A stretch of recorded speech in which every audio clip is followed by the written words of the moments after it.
A regular meeting of the Marlin Independent School District will be held November 17th, 2025, beginning at 5 p.m.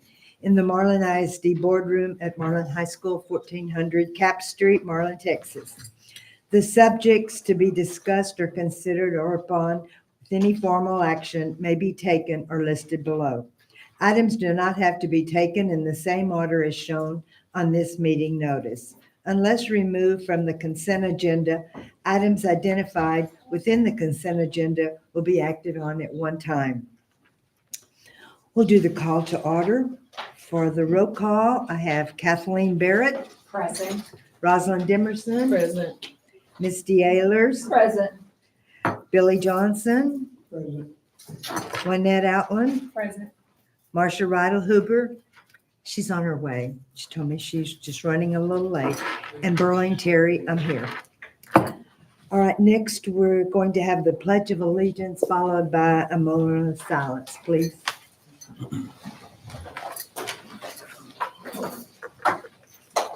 I pledge Allegiance to the flag of the United States of America and to the republic for which it stands, one nation, under God, indivisible, with liberty and justice for all.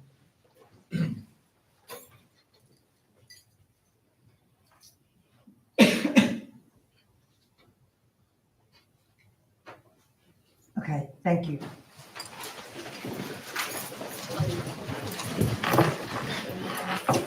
Do we have any public comments? Public comments at board meetings are limited to items on the posted agenda. To address the board, individuals must sign up before the meeting starts and indicate the agenda item they wish to speak on. As outlined in policy BED local, comments are restricted to 3 minutes per meeting. There were no public comments. Okay, thank you, Adam. Next, we'll have recognitions. First, we'll have the Lone Star Governance Student of the Month, excuse me.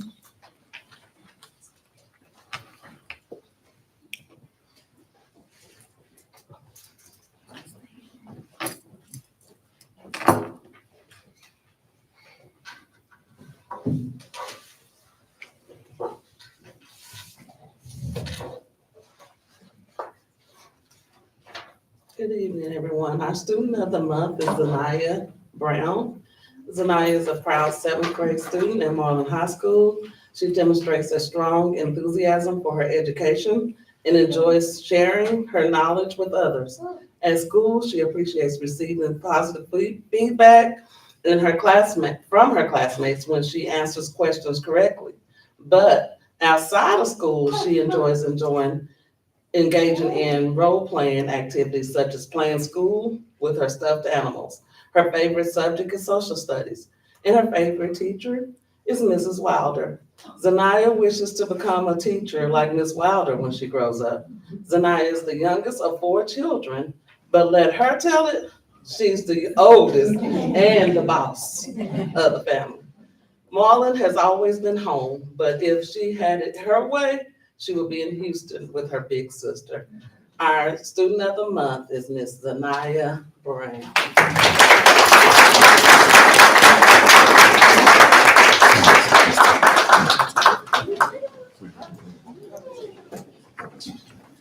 think we're going to. She's fine. The superintendent.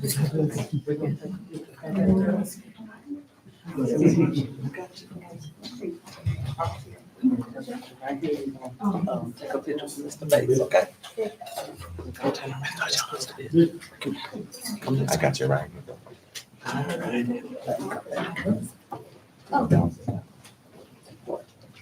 that's not.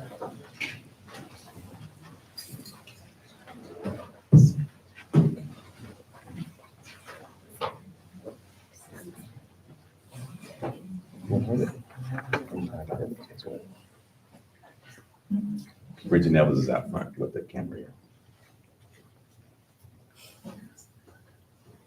1, 2, 3. Tonight, look at the smell. Cheese.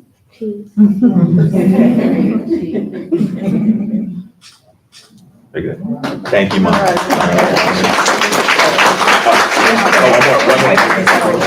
Ms. Richardson, sorry. One more time, Z. Cheese. 1, 2, 3, I'm cute. There we go. Thank you. Yes, we're gonna say.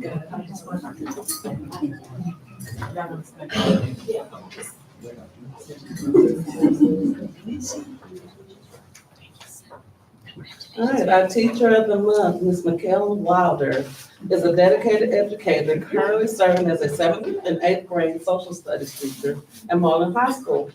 Before joining Marlin ISD, she spent 5 years in Dallas ISD as a physical education teacher at Clinton P. Russell Elementary, where she inspires students to embrace healthy life choices, lifestyles, and the value of physical activity.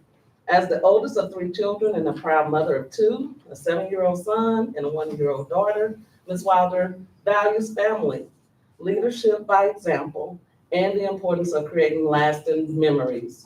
Beyond the classroom, Ms. Wilder channels her energy and creativity into running, sports, and singing, balancing physical wellness with artistic expression. Her teaching philosophy centers on cultivating a supportive and engaging learning environment where students feel safe, valued, and motivated to reach their full potential. She strives to empower every student to think critically, solve problems independently, and develop a lifelong love of learning, preparing them not only for academic success, but for life as compassionate, confident, and engaged citizens. Ms. Michaela Wilder.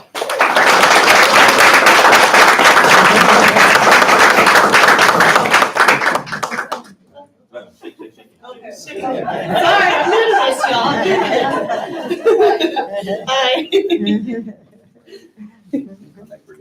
My little. Thank you. Thank you. Thank you. Okay. Which side do you want to be on? This one? Your back side. All right.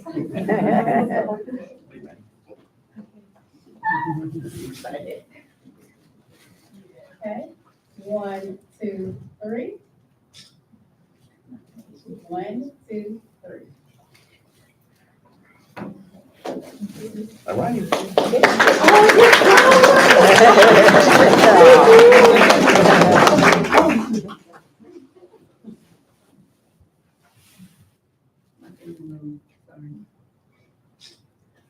Four, 5, 6. 4, 5, 6.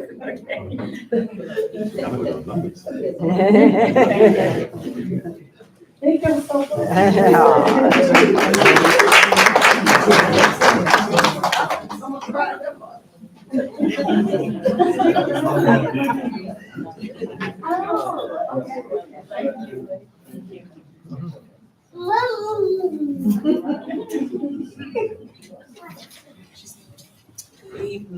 Good Good evening. evening. It's an honor to recognize Bailey as our October Player of the Month. Bailey is truly one of the most coachable athletes on our team. Her drive, her eagerness to learn, and the energy she brings to every practice and every game makes her stand out in everything she does. On the court, Bailey led us in total blocks and finished 3rd overall in hitting. But beyond the stats, what makes Bailey special is her attitude. She shows up ready, motivated, and excited, and that excitement lifts our whole team. Bailey, I am so proud of you. Keep working, keep growing, and keep shining. I can't wait to see everything you accomplish in the years ahead. All right.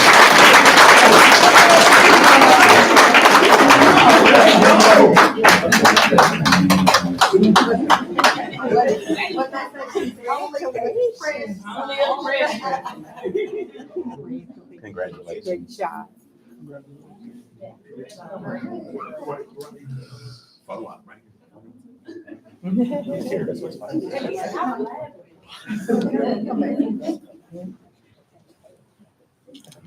Hold on.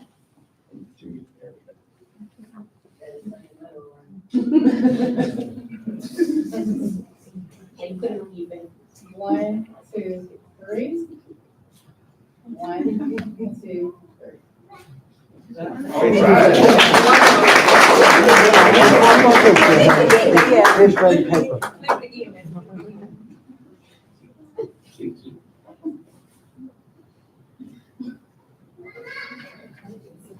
Misty.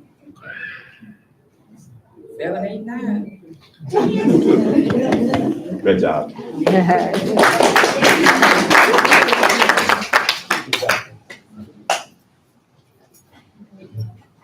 Hello and good evening. I'm going to recognize our player of the month for October for the football team, D'Ari Johnson. D'Ari Johnson has been with me the last 3 years. He was one of our leading tacklers on defense, and he's coming off an ACL surgery 2 years ago. Now he's got a cracked knee, from 2 weeks ago. But he was a phenomenal football player for us. But the most important thing about D'Ari this year is we had a season in which was not what we wanted. But D'Ari had to move around and have to play different positions that he did not really want to. But he was that kind of a young man and that kind of a team player for us. And he stepped in and really helped us out in some crucial situations when we had several injuries this year. And super proud of D'Ari. And I know he's going to be very successful. And I'm going to miss him to death.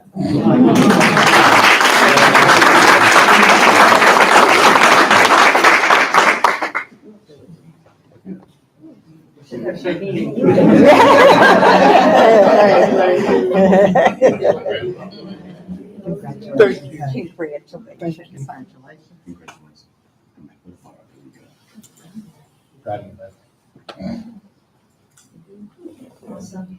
1, 2, 3. 1, 2, 3. Can we get one of him and Grandpa by themselves? Yes. Right after the paper. You got one here? I'm sorry. Yes, No, sir. it's okay. Can It's we okay. do like 4, 5, 6? I can't make it to 10. Okay, let's see. 1, 2, 3. Good. Thank you. Thank you. I want to lick myself. Here we go. 1, 2, 3. 1, 2, 3. Thank you. Congratulations.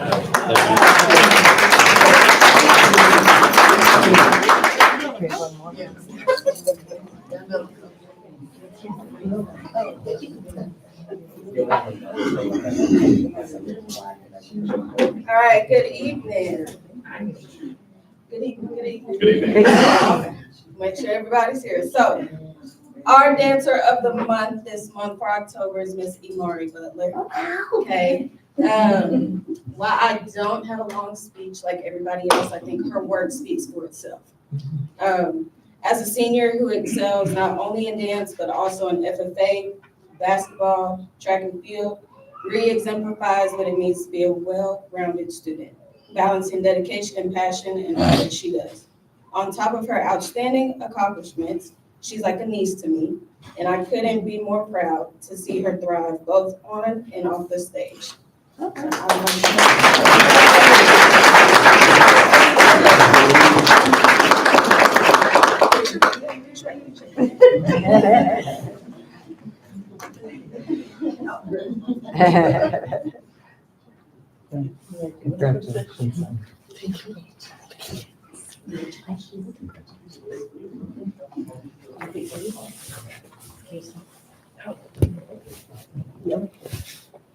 One, 2, 3.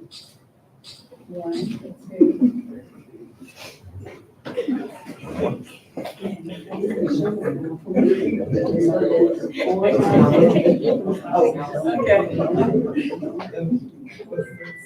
Yeah. 8, 9, and 10. One more. Great. You didn't clap my hands at your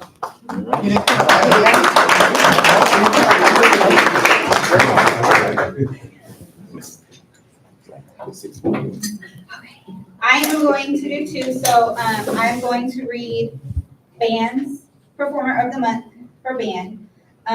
Benny has been with the band since the beginning of the Sounds of Thunder, exemplifying the traits of a model band student. He is very talented and intelligent musician, giving his best performance on the field during halftime and in the stands at our football games. He's a part of the foundation of our band program and helped build the program by leading by example and always giving 100%. They are extremely proud of their performer of the month and is confident that he will continue to serve as one of the best band performers.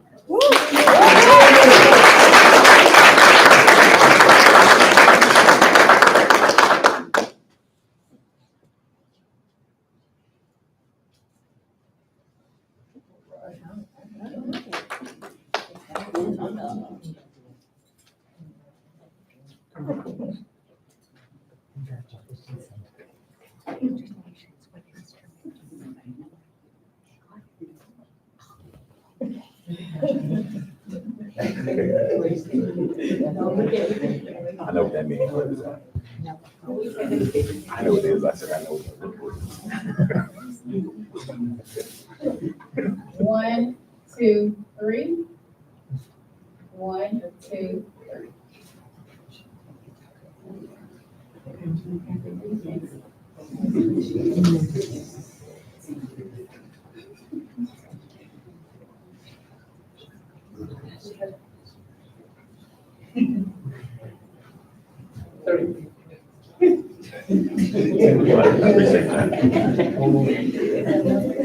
Good job. And then our cheerleader performer of the month is Miss Journey Griffin. I do not have a long speech for her. I actually have been with Journey since I got here. She started out in my dance classes when she was in middle school. So I've seen her grow, being on the dance team, and the leader that she has become is amazing. She's a well-rounded student, band, volleyball. She's basketball manager and cheerleader, and she handles it all with grace, as well as being prepared every time we have practice and for every football game. So, thank you, Journey.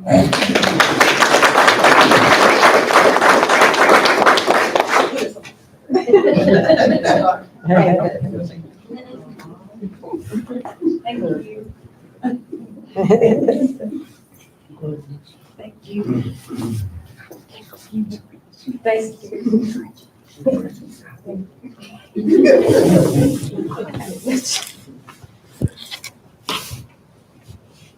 One, two, three. 1, 2, 3.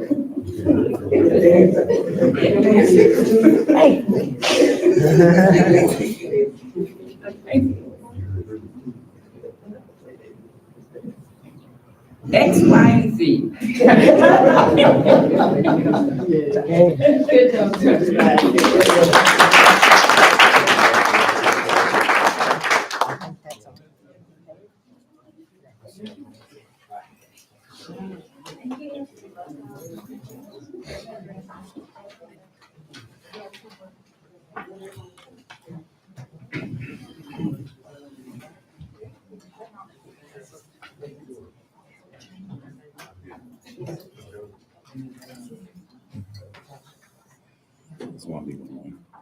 Good evening, Board President Terry, members of the board, and Mr. Bates.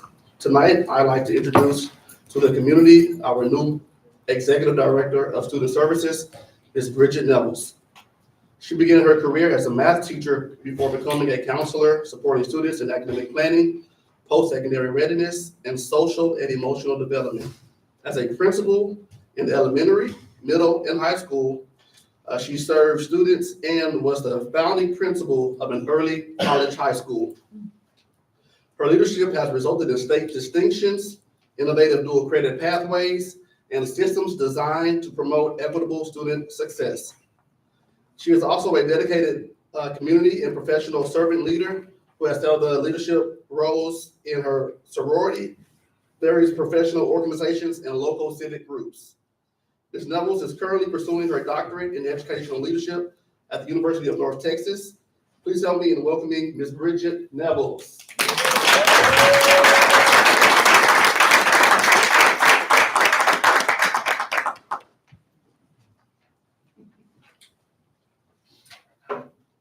Madam President, to the Board of Trustees and Superintendent Bates, thank you all so much for your vote of confidence.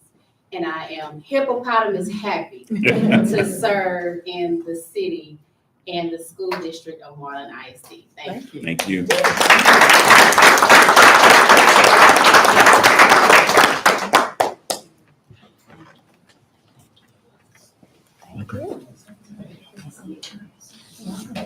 That's it.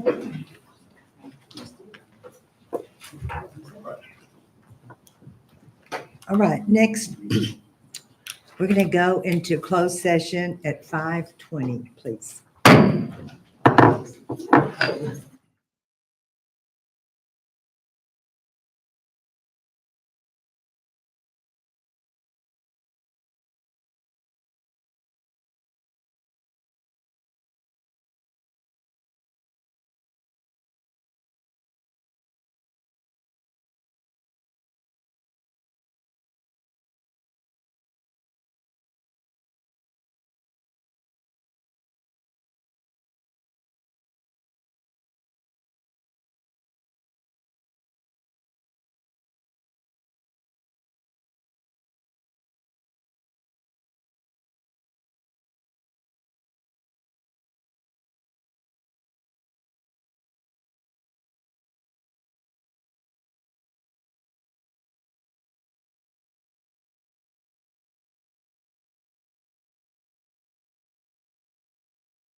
It's 6:30 and we're back into open session and we'll begin with the superintendent's report.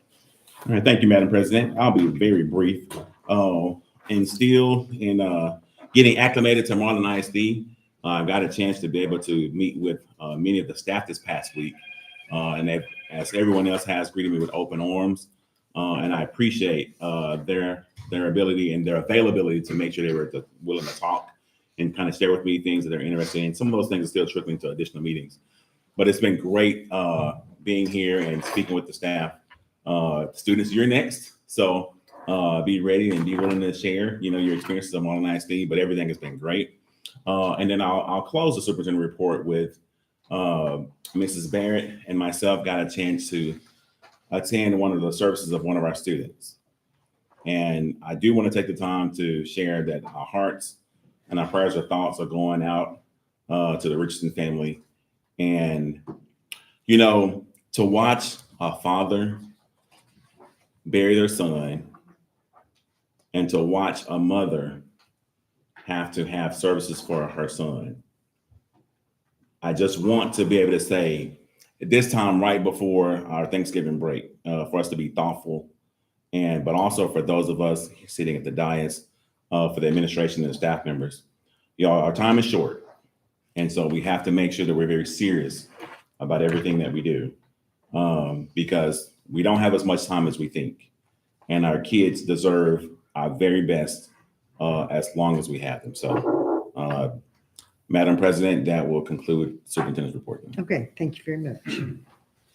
Next, we, on the information item, how about a bond 22 update?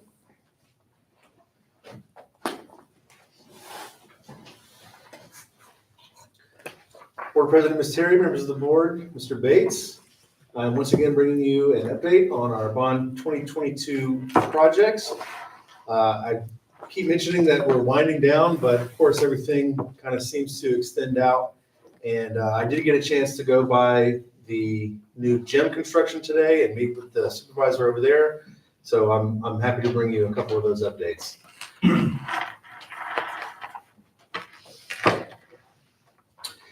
As you can see, we have a part of our brand new board AV system set up behind you. Unfortunately, didn't quite get them functional for this meeting, but we're having another meeting this week on Wednesday. And so hopefully we'll really get that into high gear. We are still waiting for the dais replacement to come that has the pathways for that part. But my goal is to be streaming officially by the next meeting.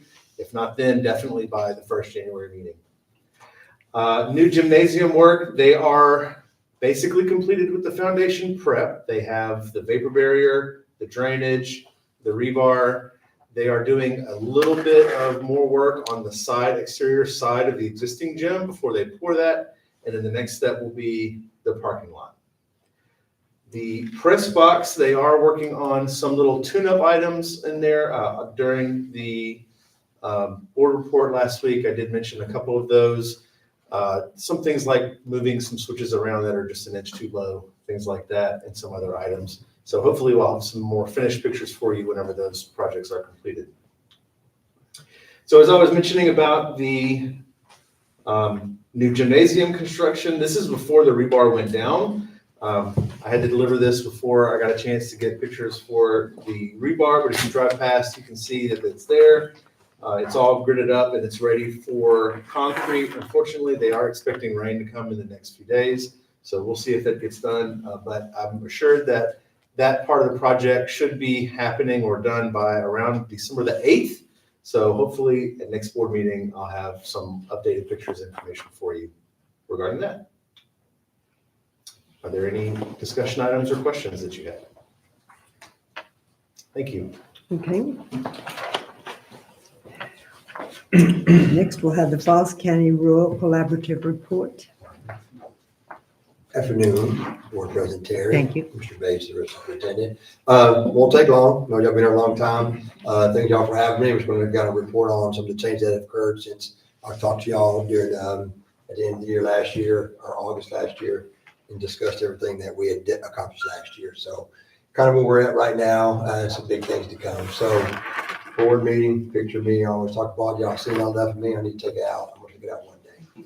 Updates, big celebration, we have our first dual credit student that's actually traveling. So one student from Roseville is actually traveling to TSCC for dual credit. We have 4 here that are doing the online portion, and 3 in Roseville doing the online portion. So next semester, we'll have a total of 8 students traveling to TSCC, doing dual credit. So if you remember, each one of the 3 programs of study that are within our programs of studies here in our Falls County Rural Collaboration are all tied to either an industry partner and an industry certification or dual credit. So that's exciting because they'll finish up some hours this semester. They'll be getting 3 more next semester. So hopefully by this time these students graduate, they'll have 12 hours in the automation and robotics program study. That is changing at TSCC. Automation robotics will stay that here at the schools or at the high school level, but it's changing into industrial maintenance and manufacturing because Waco is becoming a very big manufacturing hub and boom. We have a whole bunch of manufacturers growing. So it's kind of come underneath that because a lot of it's kind of ties in together. Same courses, same dual credit, doesn't really change much for us at the high school level, but their associate's degree that is aligning when it's changed the name of it. But it's very exciting. We'll have our first 3 students in the spring that are going to MCC. The Sanders hooked us up, and that used to actually be y'all's training here, I believe, is now the physical trainer at MCC. She's going to be the one that's going to be allowing our students to do job shadowing next semester. We have our first 3 doing that. And then hopefully that'll continue to grow. Like I said, we're on year 3, so we're just now touching the tip of the iceberg where we have 3 to 5 students doing the higher level stuff. We're really growing on the lower levels. And then we have a new sports marketing teacher in Marlon, Don Ashby. I have to say, she has a lot of energy. When I went to her classrooms twice, she has a lot of energy, a lot of good ideas. I do like what she's doing in her classroom. So I think she's great. She's shooting off a lot of different ideas. There was an industry-based certification we had aligned. She has about a couple more that are aligned because if we talk about CCMR, there's some tier changing up that's coming with that. So she's doing a little bit of investigation and some additional IBCs just in case one of the ones we're running drops into that tier 3. But she's doing a great job. And there's some pictures of the students that are doing robotics, and there's Ms. Ashby in our class there. Kind of our fall timeline, we'll be having the FCRC actually has its own board, and we'll be meeting in December to discuss some of our budgets for the next year, some things, and maybe some possible expansion next year. On a side note, this is not on here, but I do want to touch base real quick. This just occurred. I have a meeting with HOT and the Heart of Texas Workforce Commission and TSCC this Friday. They want to work with us and possibly have some grant money to either one, grow a construction program or maybe look at the auto deal. So I'm gonna get more detailed with them because the grant's tied to a highways high demand program. They thought that Marlon would be a great fit for that. So maybe that's something else that we could possibly get going and then maybe add to the FCRC. I had a meeting Friday, I'm supposed to have another one Friday. So not a lot on that, but I did want to touch base on that. So then when we have our FCRC board meeting in December, we'll talk about like programs and should we add some things like that. Pathway updates, our student enrollment is up and everywhere. Exercise science enrollment is from 35 to 50. Sports marketing, the ones that we have here actually at Marley, we went from 17 to 42 students this year. That was our biggest growth. That robotics automation technology dropping, it's kind of misleading. Last year when we counted it, we added our 8th graders into it. So even though we have 8th graders that are doing these programs, they're technically not part of the RPEP because of the way they designated at the state level. So we had to take those numbers out for reporting purposes. So we actually are still back in that higher range number. It's just because we cannot count our 8th graders because we don't get the additional RPEP funding for them. But meeting with our board and meeting with Marlon Roseville staff, and so we said, what's the point? Let's just get these 8th graders in there and give them that 5th year trying to complete these programs. So our numbers are doing good. We had a 98% retention rate from last year to this year, 35% increase in enrollment. And now the real big thing that I'm most proud of is now we actually have 28 students going back and forth between the school districts. This is a very big deal. Last year we only had 5. We had to do some more of our, type online type training. So to have 28 students is a big deal. Also next semester, like I said, we'll be trying to get 8 kids. And like I said, kudos to Ms. Washington again for helping me out with that. And Ms. Will is here, getting those 8 students next semester to TSCC so they can start getting these dual credit courses. So Very proud of those numbers, very proud of having 28 kids, because you all know, trying to get kids back and forth between school districts with bus scheduling, schedules, our schedules don't line up. So to get that done is a great accomplishment. Once again, here's our industry partners, robotics and automation. We have Fallis, Reynolds, Abbey. We are setting up some tours for Fallis. It's going to be in December. We're looking at some dates for that. And then in the spring, actually, TSCC and their work site is going to host a robotics competition. We're trying to, and I'll have more to report out in the spring because we're working through all the details, but that'll be happening in the spring. We'll take the kids to the work site, see the robotics program, and then do a competition. Reynolds and Abbey will probably do the tours probably in the spring again this year for our lower level kids. We're in the process of setting up, having all of the sports marketing higher level kids come to Region 12 Service Center. Region 12's marketing team will speak with them. And then we were going to have some outside entities, and even Baylor will be there to talk about sports marketing. And then MCC allowed us to do the physical therapy job shadowing. So those are kind of some of our industry partners and some work-based learning that we have coming up. As always, in the requirements of being an RPEP, is always have to be tied into work-based learning, dual credit, and industry-based certification, highway title man job. So we're constantly trying to meet with different partners to get them to allow us to come tour. Our ultimate goal is to do job shadowing, but sometimes when you get 15, 16-year-old kids trying to get them into an industry that requires, steel-toe boots, hard hats, and all that, everyone's kind of nervous. So that's those things we're going to. Pathway updates. Once again, our first no credit students, setting up our tours, working on creating speed interviewing events. We have worked on transition to in-person classes for marketing. Kudos to everyone here, because like I said, last year we had a very small group with our sports marketing. Now we have a teacher, and we're up from 17 to 42. So that was big growth for Marlon, and y'all are all, y'all have received credit for that. So thank you. And everything that I've been pretty much talking about here, with now we're going to be having students going to MCC for physical therapy, and we actually have our first Marlon students that joined the exercise wellness and physical therapy program. Finance update. So last year, based off last year's enrollment, because we are what we consider an RPEP, because of the 90 students we had enrolled, Marlon and Roseville out together. So the FCRC is the entity, generated $177,244 of RPEP allotment. And then if you take in the CTE funds that were generated with students that were in those three programs, that was an additional $220,701. So that's our budget to look at to spend back on these three programs. That's what we'll be looking at when we meet in December, and then again in the spring with the board, which has members from Marlon and Roseville, and then the community like TSCC, MCC, and everything else on that. And that's pretty much it. Any questions? Now, you said that in December, you all are having your meeting to do an expansion exploration. Yes, ma'am. So we're looking at offering more than just three. Yeah, so what we'll do is look at some program to study, like Mr. Terry and I walked through here, I guess it was about 6 weeks ago. Now that these other grant opportunities are on the board, if we get some of those, if we can grow programs, those will be ideal. So what we'll do is we'll discuss some of the ones that are a possibility. So after I have my meeting, like an example, I have my meeting Friday, I'll see what they say. I'll come back and meet with y'all and say, hey, or, Willis and Washington and Bates, say, hey, what program do y'all think fits this? If it's good, they give some ideas. We go to our board, because the FCRC board with the community members in it, much like a board like y'all with TSCC, MCC, and HOT all involved, they look at it and make sure the programs we want to add and meet all these demands and criteria.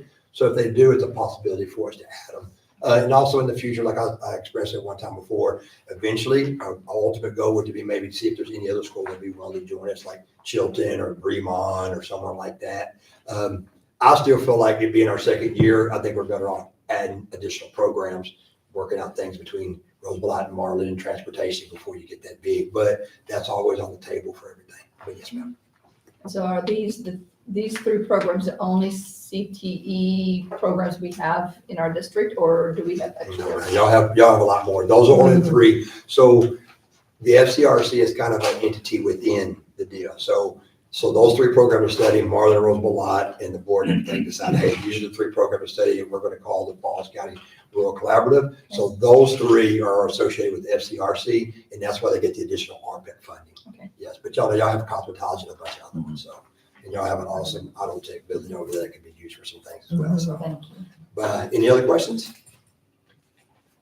Thank you for your time and. That was great. See y'all Thank later. you. Thank you. Thank you. Okay, potential intervention partner vendor. We have Ms. Washington coming. Good evening, Board President Terry, members of the board, Superintendent Bates. I bring you information item, potential intervention partner vendor. And the vendor is Trice Educational Resources. They were founded in 1998, and they provide scientifically researched and evidence-based solutions designed to strengthen instructional practices and improve student outcomes. We decided to reach out to Trice Resources after looking at several pieces of data, but I wanted to just show you this. Our goal, always approach, is 90%. Approach means that the student is not quite on grade level. And so you can see that our students are not reaching that, and especially in the grade levels that I've identified. Meets, again, I explained to you before, it's saying that our students are on grade level. Our goal is 60% there. And so with this support, we plan to get our students on track and even above if we can. Also, the same thing in math. Look at that.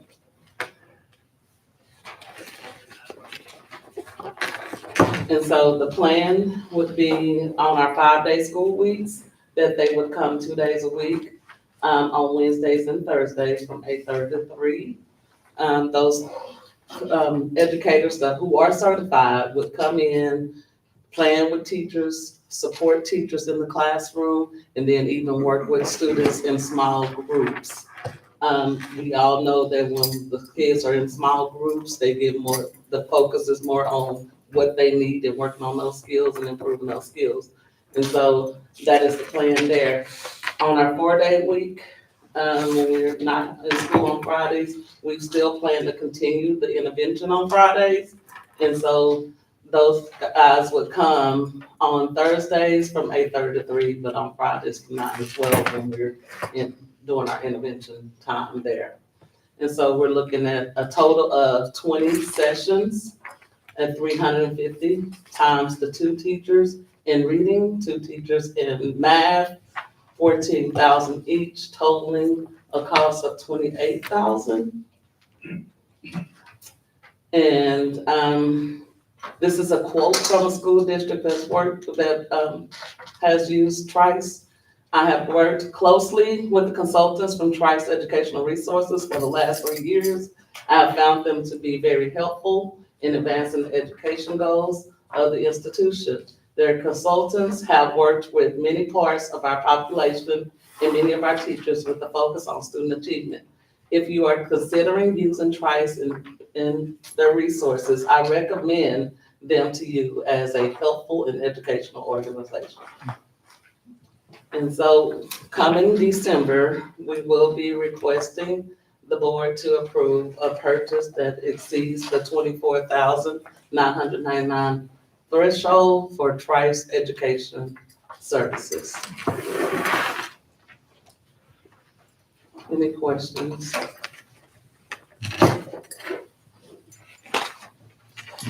So these teachers will be in the classroom during the regular school day, Yes, ma'am. except for the Friday morning. Yes, ma'am. On Wednesdays and Okay, Thursdays. has this been discussed with The the teachers and what these Yes, teachers' it's so it's roles more are? of, yes, ma'am, it's more of a co-teach model.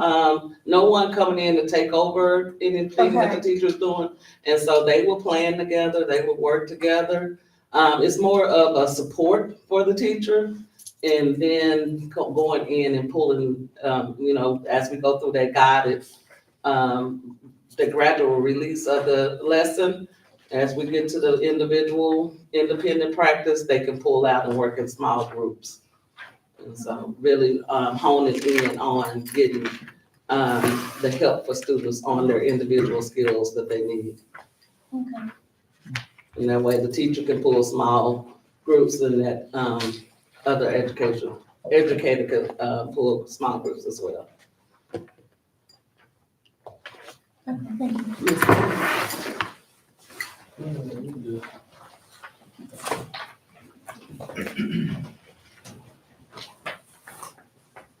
Okay, Mr. Jones, for the financial. All right, next we have Norman Jones coming for the financial report. Good evening, Board President Terry, members of the board, and Mr. Bates. Tonight, I will present the October 2025 financial report. As we review October's financial report, our goal is to understand the key drivers behind our revenue, our expenses, and our overall financial performance. I will begin with food services. So we received $3,162 in local funds. As you can tell by the first green arrow, this comes from items such as snacks and students purchasing additional lunches or entrees. Next, we received $75,500 from the federal government for the month of October 2025. And with the last green bullet, our expenditures, we spent $56,552 concerning general operating costs for our food service department. Moving on to the general fund.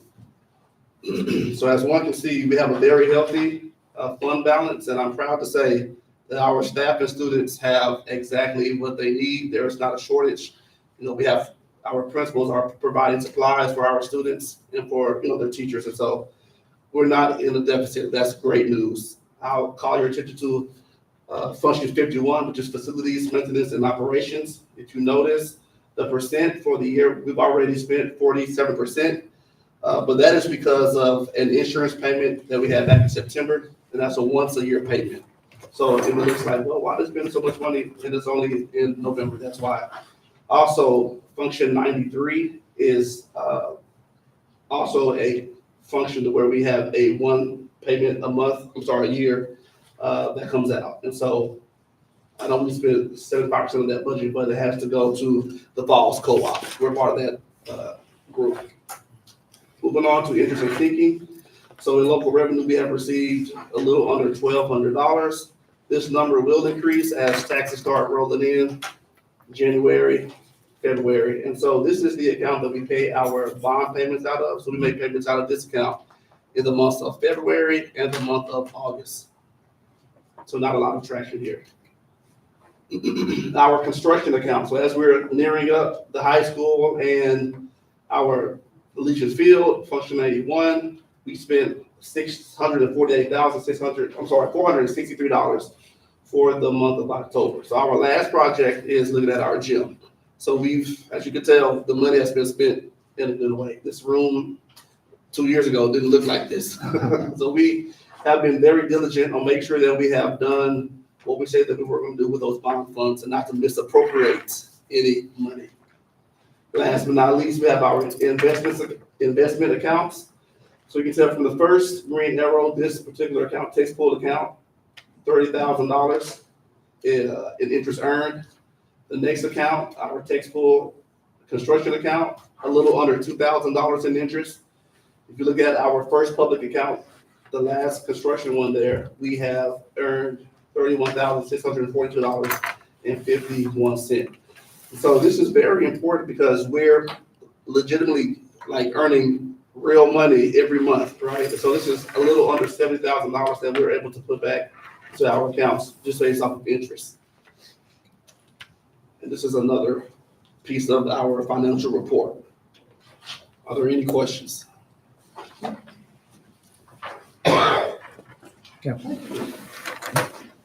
Do we need a motion to approve this report, Mr. Jones? Yes. I move. Okay. I hear a motion. I move that the board approve the 2024-2025 financial audit report. No, just the financial. I mean, the financial report. Yes, ma'am. Okay, do I hear a second? I second. Okay, Ms. Ryder Hoover, Ms. Emerson and Ms. Ryder Hoover move. All in favor of approving the financial report, raise your hand. Okay. Thank you. Any opposed? Thank you. Motion carried. Okay, Mr. Jones. All right, so tonight we have our financial audit report for the 24-25 school year.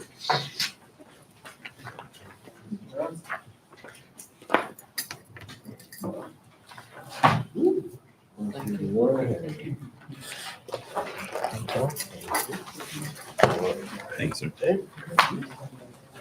Board members get the one with the little letter. I promise it didn't say anything to it.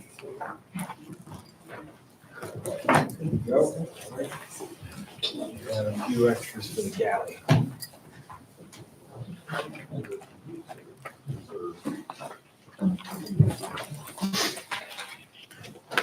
All right. Good evening. My name is Nathan White. I'm a partner at Singleton Clark, and I have for you the district's FY25 annual financial report. However, this year, this is a first. We're going to ask you to do something a little different. So ordinarily, in any other given year, at the end of the presentation, we ask that you accept or approve or disapprove, whatever you want to say, of the audit. And if you approve, then you sign this, date it, check, that you accept it.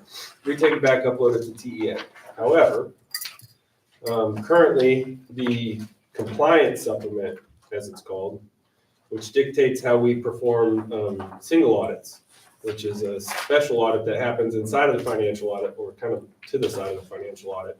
On federal funding, the compliance supplement is something that has to be approved every year, and it's sent to the Office of the Presidency of the United States for its final signature. And that has not happened yet this year. I've been doing this for almost a decade, never seen this happen. So until that happens, because you guys require a single audit, because you receive over $750,000 in federal funding each year, we technically can't have you approve this report. So at the end of this, please ask your questions if you have any, but we'll ask that you table this item and then we'll give you guys the green light. I'll call Norman. I'm assuming December, January, this can't go on too long, that eventually, I know they just got done with the shutdown and all that stuff. I don't know where we're at in the list or in the pile of things to do up there. But when that happens, then we'll just have you guys approve it at the next, earliest meeting possible. But without further ado, we'll go ahead and get started on FY25, and then I'll just present to you what we found so far. And we'll begin in the back of the report on page 111. Norman, if you want to, you can hang on to this, or I can send you another one that will make you on that. So it's a long time, maybe to have to hold on to that, I don't know. So this is the schedule of findings and question costs exhibit, if you will, or schedule K2. We're going to we'll start here at the top in section 1, the summary of auditors' results. The type of auditor's report issued is unmodified.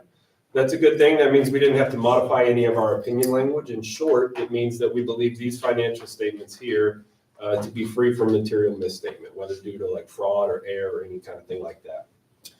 Down toward the middle of the page here, the federal awards. The district requested and received an extension on the ESSER grants. And so this is for sure the last time the ESSER grants will be around inside the district's financial apparatus. But that, due to the level of expenditure, there was $960,000 expended in the remaining 4 ESSER funds that the district had and utilized in FY25.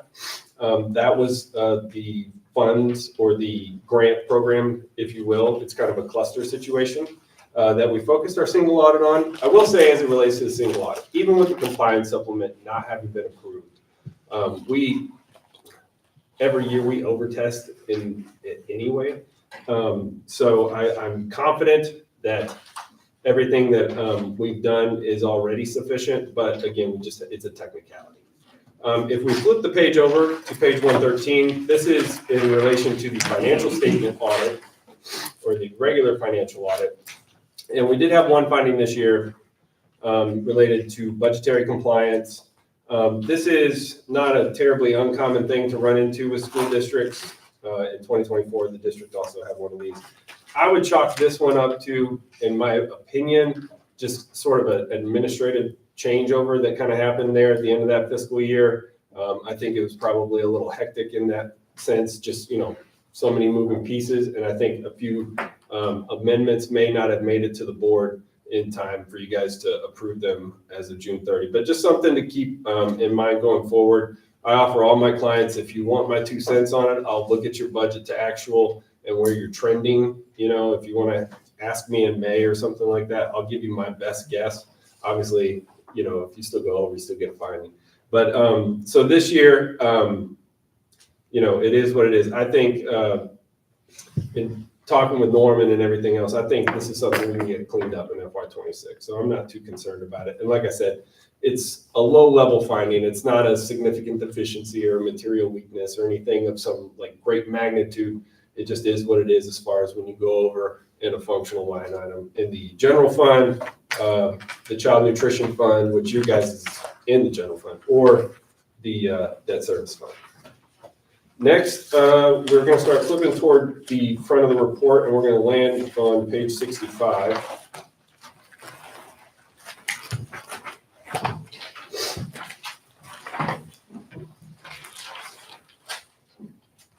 Page 65, the wording is kind of cut off here, not cut off, it's just on page 63. But so anyone that's seen me present this district for a while knows that every year I seem to have some new GASB statement I have to talk about. And so this year, I think is going to be the last one for a while, or so I've heard. But this one is in relation to compensated absences. So historically, the district did not record a liability related to compensated absences. But GASB, in their great wisdom, decided that we're going to consider more than just cash consideration. So the old standard used to be that if you paid teachers at retirement the balance of their unused vacation or something like that, then that was an easy enough number to get to, right? We took their daily rate times the amount of days they had on hand, hand them a check, or maybe it was like $75 a day or something. Different places had different policies. And then we as auditors would come in, assess that if it exists, okay, and then is it material to the financial statements? Well, GASB 101 states that we also have to account for non-cash transactions, because at the end of the day, if a teacher takes a vacation day, a state day, a comp day, or something like that, there is a financial implication because you have to hire a substitute or somebody, right? Someone has to fill the void. And so that's what we're doing here. And this led to a $342,000 restatement, which is required as part of recognizing the standard. And this basically, more or less, relates to this. This represents the extended cost of the state days balance of most of your employees in the district. So think about anyone that's been in, school districts for over 10 years. A lot of times those guys have, and gals have, hundreds of days. And you take that number times their daily rate, and, it grows pretty quick. But that's all it is. It's just kind of a placeholder in your financial statements. There's nothing you can do about this liability. Similar to pension and OPEB, it just kind of is something that we have to recognize going forward. And lastly, if you guys want to flip forward or toward the front of the report to page 26, we'll go over the district's fund balance.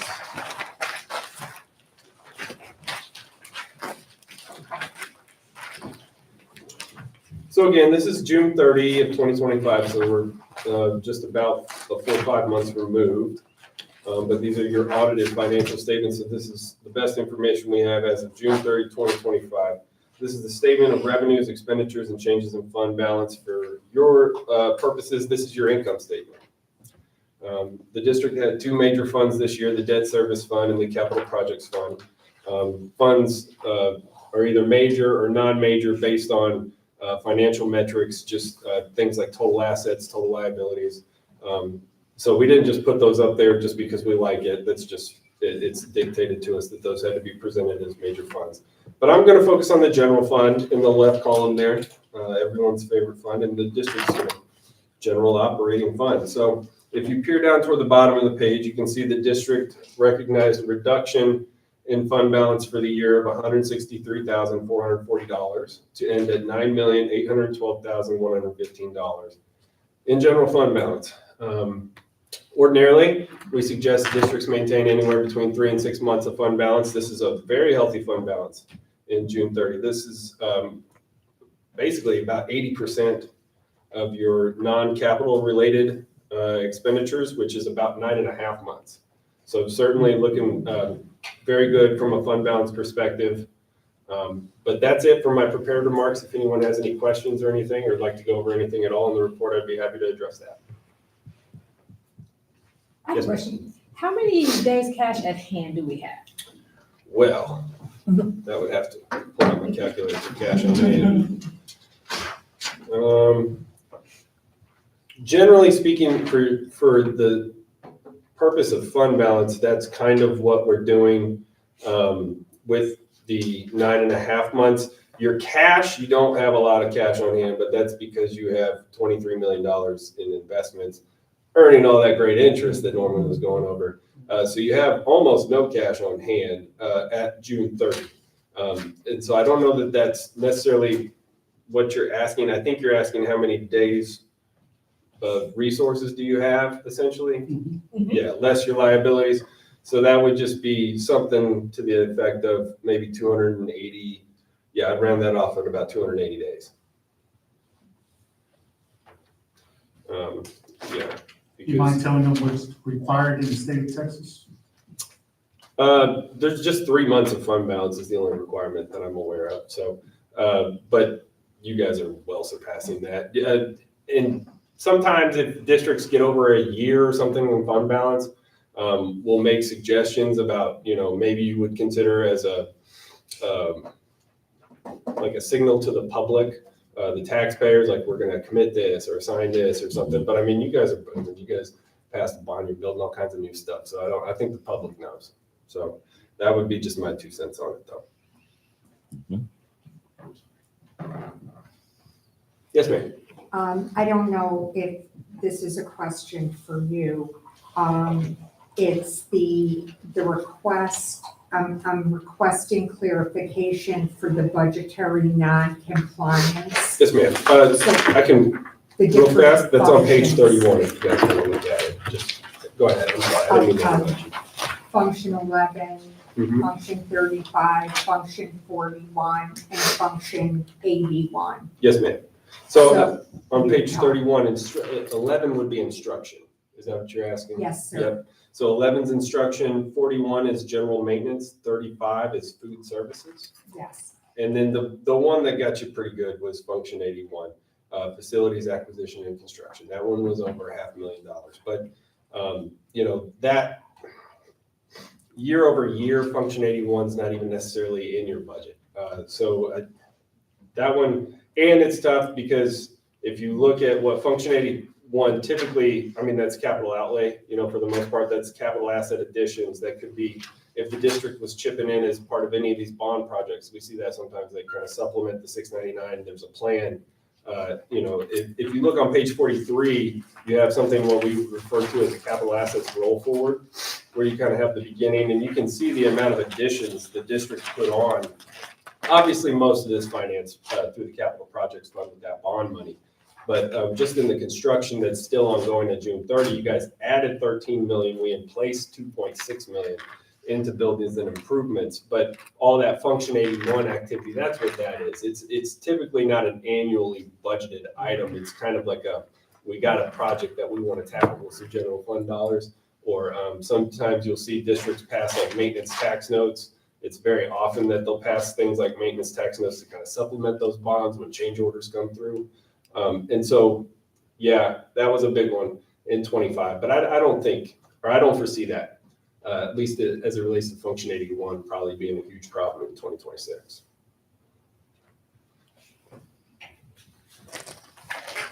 Do I understand that we wouldn't move to approve the financial audit until we hear from you again? Yes, ma'am. Unfortunately, I go home with my homework unfinished tonight. Okay. We just need to hear about it. Yes, ma'am. Okay. Yep, that's it, just to hear it. Madam President, I move that we table this until the information comes from the federal government that you need to complete. Yes, ma'am. That's pretty much it. Okay, Ms. Ryder Hooper moves, Ms. Emerson second. All in favor, raise your hand, please. Okay, any opposed? Thank you. Thank you so much. That concludes all action items, Madam President. Okay, so now we move on to the consent agenda. So we've already heard about we just need to approve the consent agenda, correct? I move that we approve the consent agenda as is. Okay, do I hear a second? A second. Okay, all in favor of approving the consent agenda as presented, raise your hand, please. Okay, any opposed? Motion carried. All right, next we'll go to item number 11. Do I hear a motion to adjourn? I'll make a motion that we adjourn at 7:11 p.m. Okay, all in favor, raise your hand. Any opposed? 7:11. Motion adjourned. Good job.